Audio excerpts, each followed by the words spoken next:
I'm here in front of you po para i-share ko yung naging journey ko last year lang. Kung gaano po ako ka-blessed kasi nasa I Am Worldwide ako. Nakita ko po yung best product na nakapag-extend po ng life ko. Last year po, I had meningitis, bacterial meningitis. Meron po bang nakaalam or familiar? Hindi masyado, di ba? Hindi kasi masyadong common. Anyway, to give you an idea po, bacterial meningitis or meningitis is one of the critical illnesses na pwedeng magkaroon ng isang tao. Wherein, sabi po sa studies, 2 to 3 lang out of 10 yung nakaka-survive. And I am very blessed po dahil isa ako sa 2 to 3 na yun. Ayan. Ito po yung itsura ko last February 12, 2018. Nung dinala po ako ng hospital around 2 a.m. noon, balikan ko lang po yung 2 days bago ako dalhin sa hospital. Since wala po kaming medical background ng husband ko, I'm an accountant by profession. Husband ko is an IT. So wala kaming alam kung ano nangyayari sa akin. Kasi nung 2 days before, nagkaroon po ako ng mataas na lagnat. On and off na lagnat. So kung isipin yon, akala namin trangkaso lang. Anong symptoms ng trangkaso? Mataas na lagnat, nag-chills, masasakit yung mga kalamnan. Yun po yung nangyayari sa akin. And then, second day po nun, February 11, mga around 11 p.m., nung after namin mag-dinner ng husband ko, sabi niya sa akin, bumalik na ako para magpahinga. Ngayon, nung nakahiga na po ako, sobra po yung pag-chills ko nun, sabi niya sa akin, i-sponge bath kita. Ngayon, nung nandun po ako, nilalagyan niya ako ng bimpo, sabi ko, wag malamig. Yun po yung last words na nabanggit ko sa kanya na naalala ko. Nung bumalik po siya sa room namin, ang nangyari na po sa akin, umuungol na po ako. Nakangiwi na po ako, para po akong na-stroke.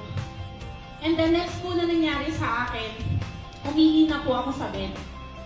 To the point po na tumuwi na rin po ako sa bed. And then, nagsusuka na rin po ako. Since probinsyana po ako sa amin po sa province, sabi nila, yung mga ganun daw pong mga pangyayari, sign na daw po yun na kukunin na ni Lord. Pero hindi pa rin eh. God is so good talaga kasi nadala nila ako sa hospital 2 a.m. Ito po yung itsura ko noon. Kasi parang patay na po talaga. Even po yung mga friends namin, akala nila hindi na ako makasurvive. Nung dinala po ako sa hospital, hindi pa rin po ma-identify ng mga doctors kung ano po yung nangyari sa akin. Kasi patuloy lang po yung seizures ko, pag-chills ko, and then in-injectionan lang nila ako ng antibiotics. To the point na in-injection na po ako ng steroids. Ganun na po kalala yung nangyayari sa akin. And then, good thing naman po, muntik na rin po kasi akong, sige po, next slide pa rin po. Ayan, ang dami na rin pong apparatus na nilagay sa akin. Muntik na rin po akong lagyan ng tubo at ipasok sa ICU. Pero God is so good kasi hindi niya po inalaw kasi nakapag-respond po ako agad. And then, di ba po dinala ako ng 2 a.m. sa hospital. Kasi po, 4 p.m. the same day, nakausap na rin po ako agad. Ganun po kabilis yung improvement ko. So, sabi po kasi nila, even po yung doctor ko, na-amaze po, divine healing daw po yung nangyari sa akin. Kasi normally po ang case ko, it's either 2 to 3 months bago maka-respond or abutin pa ng 6 months bago po makausap, maka-respond yung patient na ganito yung condition. Sa akin po, less than 24 hours. Ang maganda po, no, ang nangyari po kasi sa akin, simple UTI. Sobrang taas po ng UTI, kumalo po sa blood yung infection, naging sepsis. And then yung infected blood po, umabot sa brain, kaya po ako nag-shutdown. Ganun po yung nangyari sa akin. Ayan, ito po yung diagnosis sa akin, bacterial meningitis. Sige po. So, kung makikita nyo po, ayan, gruging-grugi po, parang pangit, diba? Masyado po kasi ako nabugbog sa gamot, yung mga injection na po sa akin. Kasi steroids na eh, sobrang taas na po talaga. Sige po. Ayan. Ito naman po yung isang maganda po na nangyari sa akin. Sinasabi ko po siyang maganda, for me na lang, para tignan na lang yung bright side, diba?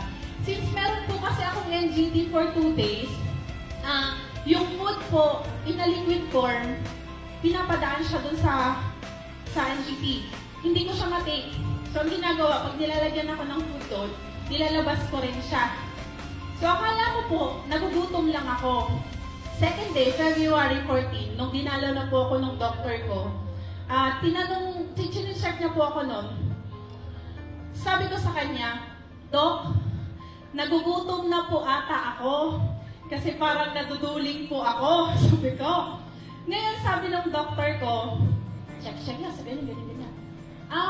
Naduduling ka nga. Sabi na sa akin.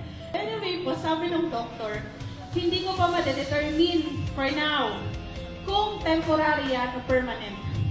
Pero isa lang yung sigurado, nangyari yan or effect yan, nangyayari sa akin, yung bacterial meningitis, which is, ayan, yan na po yung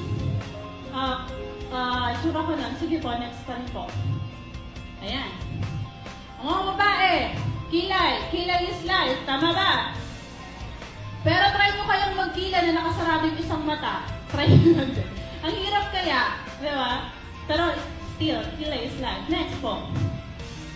Ayan. Simula po nung tinanggal yung NGT ko, yung husband ko, pinatake po ako ulit ng barley. Yun po yung reason kaya sobrang bilis po ng recovery ko. Sa picture po na to, kilay is life, yes. Pero barley is lifer. Diba? So, tinake ko pa rin po talaga continuous yung barley. Ang ginagawa po ng husband ko, morning and night. Morning bago po ako injection na ng mga antibiotics, and then night po bago matulog. Yun nga lang po, one time, nung na-visit po ako ng nurse ko, nakita niya yung box ng barley dun sa table namin. Sabi niya sa amin, Sir, dun sa husband ko, kung meron po kayong pinapatik na gamot or anything na hindi po recommended ng doctor nyo or ng doc ni doc, please pakistop po. Kasi baka magkaroon ng complication.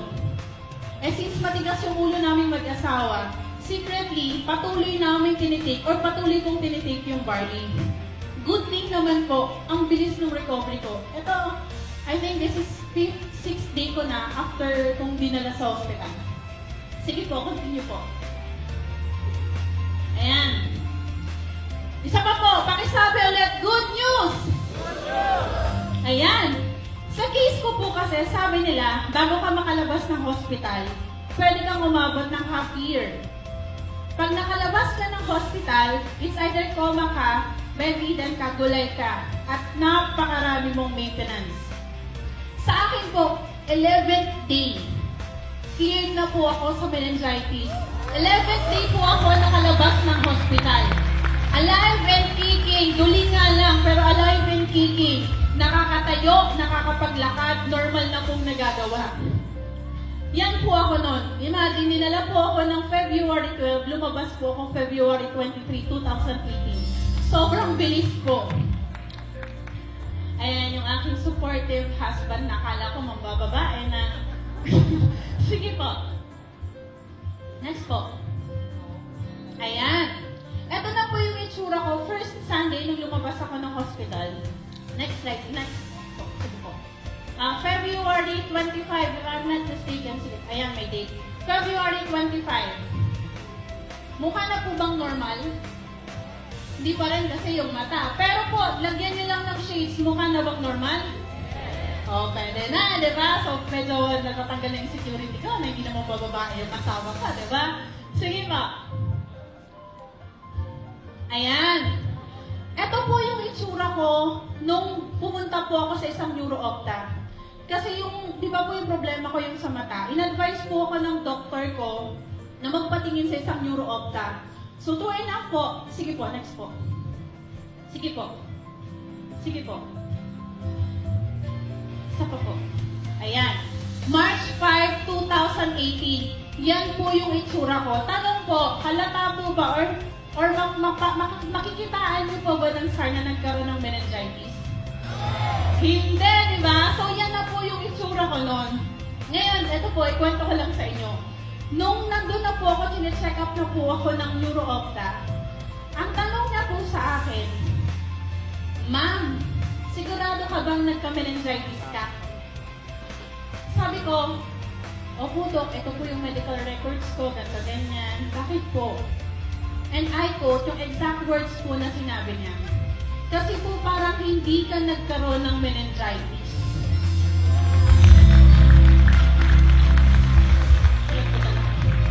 Sige po, continuous po. Ayan. Ito na po yung itsura ko. Sige po, may dates po yan. March 7, 2018. Would you believe po, nagtutok na po ako niyan. Totoo po, nagtutok na ako niyan. Kasama ko po si Mentor JC. And then, ito po, next po, March 9, 2018. Less than a month. Simula po nung nadala ako sa hospital, yung itsura ko po nung dinala ako sa hospital, na na-stroke, mukhang na-stroke, yan po yung nangyari sa akin all throughout the day po na nagtitake din po ako ng barley. Continuous po yan. Sige po. Ayan. Taray, naka-red lipstick na. Oh! Sige po. Date. March 10, 2018. 2 days po bago ako dalhin ng hospital. Pero 1 month nung simula pong magkaroon ako ng lagnat. Iisipin niyo po bang naging critical po yung karamdaman ko? Isipin niyo? Hindi, diba? 6 na ulit. O, diba? Sige po, next po. Ayan. Next po. Sige po. Exactly 1 month po nung dinala ako ng hospital. Yan na po yung itsura ko. March 12, 2018. Again, February 12 po ako dinala sa hospital. Ito na po yung itsura ko. Mukha po bang muntik ng mamatay? Hindi, di ba? Yan na po yung itsura ko. Normal na po yung mata ko. Yun nga na po, that time medyo malabo pa po kasi parang nahihirapan ako tumingin sa ganitong liwanag. Pero okay na rin. Kasi sobrang bilis po. Imagine, sobrang critical na karamdaman na pwedeng magkaroon ng isang tao. Pero ito po yung nangyari sa akin.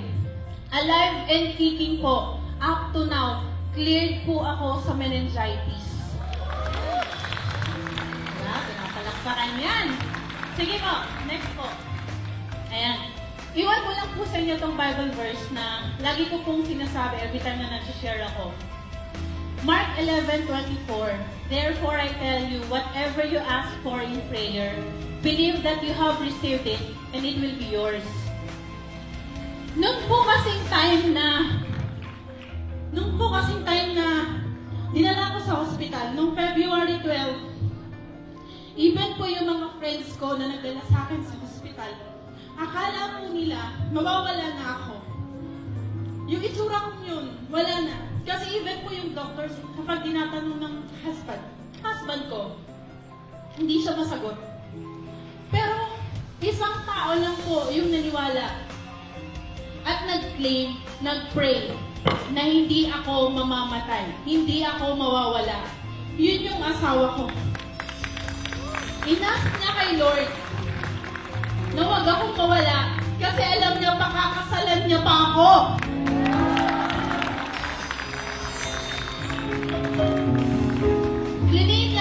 At na-receive naman niya. Kita-kita niyo naman, di ba? Ayan, nandito pa rin ako sa harap niyo. So, bakit ko po siya sinishare? Ganito po kasi siya. Kung kayo po, meron kayo mga pinag-pray, meron kayong hinihiling na gusto niyo mabago na yung buhay niyo, gusto niyo makatulong sa ibang tao, gusto niyo makatulong sa family niyo, andito na kayo sa I Am Worldwide. Panghawakan niyo na yan. I-claim niyo na yan. Kasi yung company natin, sobrang the best. The best yung compensation plan, the best yung owners, the best yung product. World class talaga. Wala na talagang hinihintay, kayo na lang. Di ba? So bago ko po, gusto ko lang din pong i-take yung opportunity na to para po magpasalamat unang-una kay Lord. Siyempre sa second life ko, sa pag-create niya ng barley, sa BODs po, sobrang thank you. And most especially po kay Miss Maritoni Fernandez, na ginamit ni Lord para makilala natin lahat yung world-class barley na meron tayo at patuloy kong ginagamit. Thank you po. Kasi alam ni Lord, kailangan pa ako ng 4-year-old daughter ko that time. At alam niya, marami pa akong mabibless sa ibang tao. Mga mothers dyan, Ito na yung ginagawa natin. Diba? Hawakan na natin to. Ito po, bago po ako magtapos na sa last slide ko, gusto ko lang pong magtanong. Naniniwala po ba kayo sa forever? Talaga ba? Okay, forever talaga. Forever bayarin, di ba? Forever yan. O yung iba naman, siguro yung mga bitter dyan, walang jowa. O di kaya, iniwan ang jowa nila, kaya walang forever, di ba? Pero po, dahil sa nangyari sa akin, naniniwala na po ako na may forever sa Barley! Next slide po! Ayan! Di ba po yung pinag-pray ng husband ko? Eto na po. May 20, 2018, last year lang. Binigay na ni Lord at nakuha na din niya yung pinag-pray niya. Nagkaroon na po ako ng forever. Because of barley, because, syempre, ono si Lord. Pero because of the barley, kasi kung hindi ko po nalaman yung barley, sa critical po na condition na nangyari sa akin, malaki po yung possibility, wala na po ako ngayon sa harap ninyo. Wala na pong mag-share ngayon sa inyo nang nangyari sa akin. So ako po, living testimony kung gaano ka-powerful, kung gaano kaganda, at kung gaano ka-world class yung pure organic barley natin na nasa simpleng green box lang. Diba? Last words po. Nasa best company ka na. Nasa best owners ka na. May best products ka na. Panghawakan mo yan. Again, my name is Joyce Ann Villafuerte Urban, MVP Dynasty. I am meningitis survivor. To God be the glory!